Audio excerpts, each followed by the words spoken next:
FINTECHMATTERS and having such a great conference with you guys.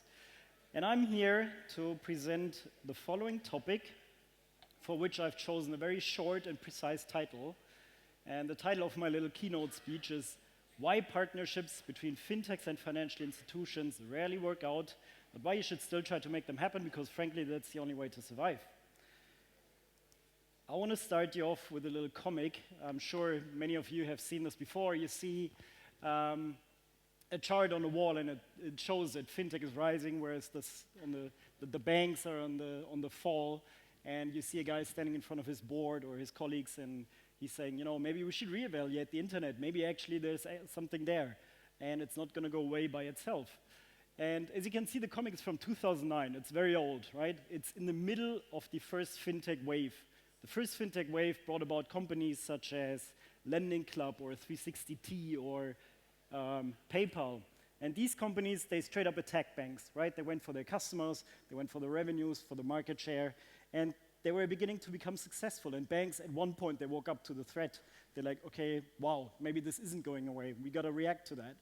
And after a while, however, they realized banks, they couldn't do it themselves. So they were looking towards the fintechs and, you know, figuring out if they could work together to solve digitization problems for them or deliver better use cases, deliver new products, deliver a better user experience.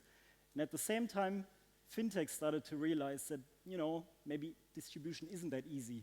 You know, we don't have a brand, nobody knows us.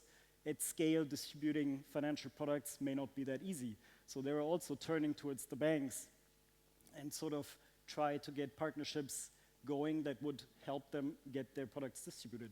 And this is when the second fintech wave started, where out of the highly competitive environment, there became an environment out of collaboration, right?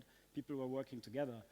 And how they're doing it is the following. So there's really two different ways. There's a million ways how fintechs and banks are working together these days.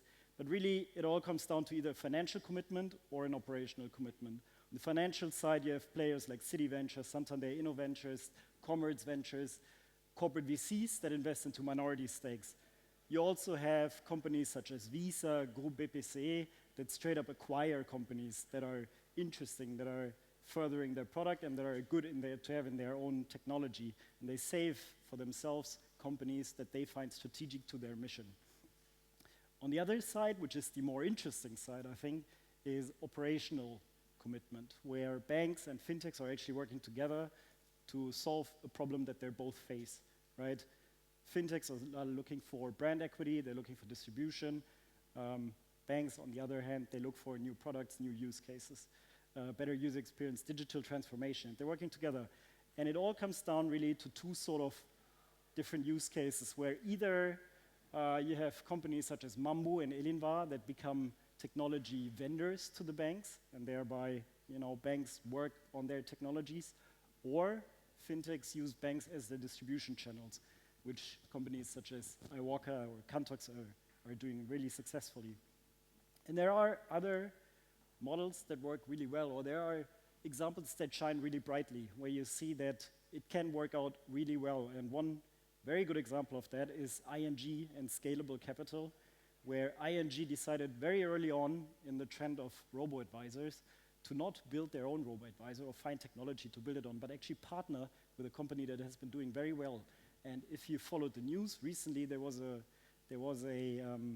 statement by the two that out of the around 1.7 billion assets being managed by Scalable Capital these days, more than 1 billion comes from ING. And I mean, this is game-changing, right? They would have not had that success if they had not worked with ING. And ING is offering a product to their clients that makes their product more sticky, and it increases user experience and user loyalty towards their brand as well. So very, very smart move from both sides. There are others, but I don't want to bore you too much with good examples, but I want to mention three things, because good partnerships usually come down to, first of all, there being a cultural fit. If you look at the partnerships that are working really well, you usually have a financial institution that truly means to digitally transform their business. You have many banks in this world that like to talk about innovation, but they're only talking the talk, they're not walking the walk. companies like ING or JP Morgan, for example, they mean what they say, and they're actually putting that culture and ingraining it in their business units, and they create processes that make it possible for them to even work with small startups. The second point is that it works really well when there's complementary products that do not cannibalize existing revenue streams. So you see here, for example, ING working with Scalable. It was a product they didn't have, but it was very close to their core offering. And it was very easy for them to understand and to sell that product to their existing user base. And it didn't cannibalize another product of theirs. Also, partnerships only really work when both sides of the table create or can generate value from their partnership, right? If one is the useful idiot to the other, then that will lead to friction, and they soon realize that they're being a useful idiot to another party, and it will not be very successful in the long run. And also the customer obviously has to be happy about the product. But until you get to a partnership where you can say, okay, this is a real success, there's a lot of traps you can fall into. And there's really two phases where there's a lot of traps. First of all, in the beginning, where you're trying to set up a relationship, there's so many traps that you can fall into that never lead you to actually become a technology that is being used by a bank. Or if you've actually managed to navigate that maze and you end up in deployment, there's still so many things that can go wrong, and I want to mention a few of them. First of all, during the setup phase, it may be that you have a great product, you're talking to the right people, but it's the wrong timing. You know, it happens all the time. It actually happened with our bank, where we were talking to companies, and all of a sudden there were merger talks, and the bank stopped all projects. And these merger talks went on for 4 to 5 months with Deutsche Bank, and projects, were on hold. People were looking, okay, what's going to happen? Is the architecture going to be changed completely or not? It may be that a company goes into a crisis and then budget is being frozen, right? Timing is very important here. Also, you could be talking to the wrong crowd. We see this happening time and again, where people talk to the innovation guys, the innovation teams in banks. And this is really, it's a good entry point to the bank, but you have to move on quickly. You have to find people that become internal champions for your product, and these are usually the people in the business units that would deploy your product. These people have the power and they have the budget to make something happen. The innovation guys, they're a great entry, but they're not going to get you to the finish line. You got to find the right people to talk to. Also, what we really like, ironically speaking, is process surprises, where we see that startups start talking to a business unit, and they get everything set up.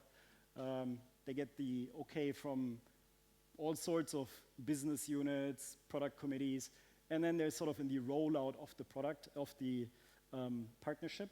And then they run into the compliance and legal teams. And then there's all of a sudden a requirement such as, are they actually ISO certified? And nobody's talked about this for 8 months. And all of a sudden, the startup needs to be ISO certified, and they're not. So the partnership cannot happen until they are. So now good luck finding that ISO certificate, right? So there's lots of traps. And it's actually amazing to me that any sort of partnership comes out of this. And I think it's really down to a culture where this is being enabled. Because if you actually go into deployment, there's also something that I like to call the innovation circus trap, where lots of banks, they like to associate themselves with hip young technology providers, and they bring them and they parade them in front of their clients. They fly you to Madrid to their conference, they fly you to London to their conference, and you're on stage, you're pitching to 500 CFO clients of them. But it's actually not business development. That's a very weak commitment from the bank, right? They're not actually doing much. Instead, they're just parading you around, and they're doing a big presentation for themselves. So people fall into that trap very easily. Also, obviously, legacy technology can be a very big issue. Excessive overreach is something where if you're a very young startup and you work with a very big partner, that partner might try to influence your product roadmap, your strategy, and it's very hard for you to say no because you only have one big partner and they're sort of enforcing their vision on you. And that's very dangerous for startups in the early stages. And then something like deprioritization of issues. If you've managed to navigate all of this, you've set up your product, you're going live, and then you realize in the back end of the bank something isn't working, good luck in finding the people in the bank to update their technology for you to make your product work. Your issue will be deprioritized, and it's going to take a long time until your part of this chain is solved. But you're dependent on them because you have that big partner for you. So there's a lot of failure, and there's a lot of problems in setting up partnerships, but also there are good examples why it's working. And I think there's also a set of, there's also a set of opportunities where I think partnerships should be headed. It's not always necessary, if I look at point 1, or if you can see it, it's not always necessary for banks to work with startups or with startups to focus on banks. You know, fintech startups can also by now find partners in the fintech space. Fintechs have become quite large these days, and they have a lot of traction, have a lot of clients, and it may be much easier for you to partner with these instead of going to the banks.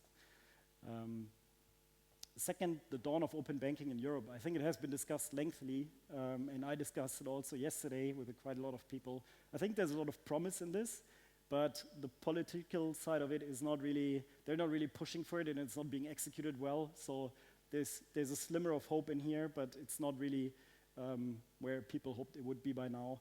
Once it is live, potentially, you know, it might be much easier to partner with financial institutions. Currently, we're not there yet, unfortunately.